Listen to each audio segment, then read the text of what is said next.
ত্রয়োদশ জাতীয় সংসদ নির্বাচনের জন্য চূড়ান্ত ভোটার তালিকা সোমবার প্রকাশ করা হবে বলে জানিয়েছেন নির্বাচন কমিশনের সিনিয়র সচিব আখতার হোসেন। দেশের রাজনৈতিক দলগুলোর মধ্যে কোনো বিভেদ তৈরি হয়নি বলে দাবি করেছেন আমির খসরু মাহমুদ চৌধুরী। শাপলা প্রতীকের জন্য প্রয়োজনে ইসি পুনর্গঠনের আন্দোলনে যাবে এনসিপি, জানিয়েছে সার্জিস আলম। মিরপুরের রূপনগরে পোশাক কারখানায় অগ্নিকাণ্ডের 12 দিন পর আরও একজনের মরদেহ উদ্ধার, মৃতের সংখ্যা দাঁড়ালো 17 জনে। ডেঙ্গু আক্রান্ত হয়ে গত 24 ঘন্টায় 4 জনের মৃত্যু হয়েছে। এছাড়াও নতুন করে আরও 1143 জন রোগী হাসপাতালে ভর্তি হয়েছে। সৌদি আরবে গত সপ্তাহে ব্যাপক ধরপাকড় চালানো হয়েছে।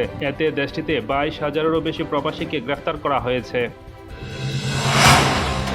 রাজধানীর ফার্মগেটে মেট্রো রেলের বিয়ারিং প্যাড খুলে এক ব্যক্তির মৃত্যু, 5 লাখ টাকা ক্ষতিপূরণের আশ্বাস উপদেষ্টার।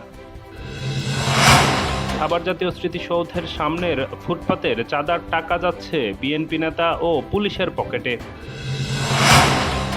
ভারতে সড়ক দুর্ঘটনার পর আটকে যায় বাসের গেট, মৃতের সংখ্যা বেড়ে 19 জন।